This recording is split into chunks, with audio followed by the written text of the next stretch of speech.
Right. Also in education, 16 out of 96 deprived primary schools in the Upper Manya district of the Eastern region benefit from the school feeding program. Now, meals are not frequent, and in some schools, pupils go days without it. And now, Kwabla report even those who have it daily are served one ladle, which is not a balanced diet.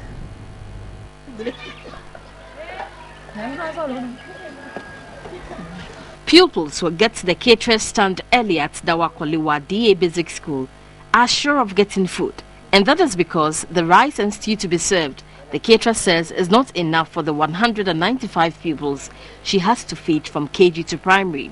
So it's a ladle of rice for each child.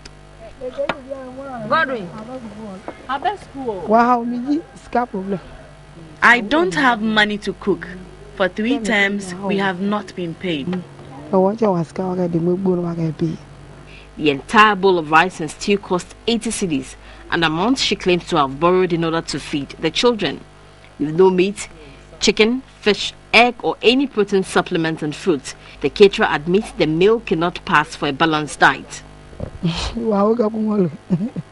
I shredded 1 pound of chicken into the stew.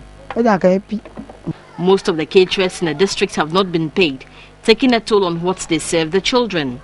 The food is small. I'm not satisfied.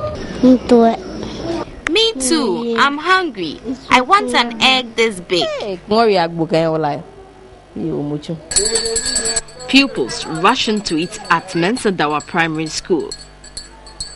Here too, what has been served falls short of the menu. On the menu, it's beans with fried ripe plantain and fruit. From the menu posted on the wall, they are supposed to have fruit served alongside the food. But from Monday to today, Friday, the kids have not had any fruit. Even today, they are supposed to be served with pawpaw, but they do not have it. Cooks admit children are hardly served with the fried ripe plantain. For the fruits, they cannot even recollect when they added it to the menu. We borrow the fruits from neighbors. It comes from their farm. And when the neighbors do not offer free fruits, the children will not have it too. The headmaster is aware. For about few weeks ago or months, there was a strong wind which blew, and the plantain is in scarcity now. So it isn't always. At times they give them a fruit supplement, but when it is in abundance, they give them. In this school, children on special diet have to cater for themselves.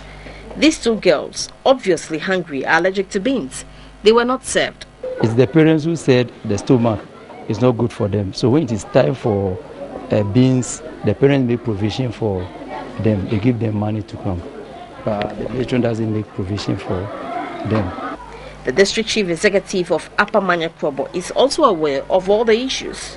The last time I went to Accra, I was given assurance that, it is tied to the rates of this common fund. And we believe that with the rates of the common fund, I was given assurance that by next week or so, it will release. So when the money is released, they also get their money paid to them. The worst hit is children at Jomwa RC. Feeding is not constant. The headmaster keeps records, but is not sure any action can be taken when the caterers have not been paid. So what happens if in a day the kids do not get the food? We just apologize to them. It should have been banku and okra stew on the day of our visit. They have corn and cassava dough, but the caterer failed to show up with the other ingredients for the stew.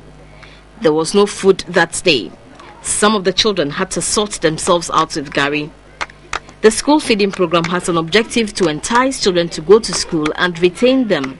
Jomwa RC school was put on the school feeding program because of the poverty levels in the area and lack of concentration in class due to hunger. Yet the rest of the children went back to class disappointed, for it is not the first or second time this has happened.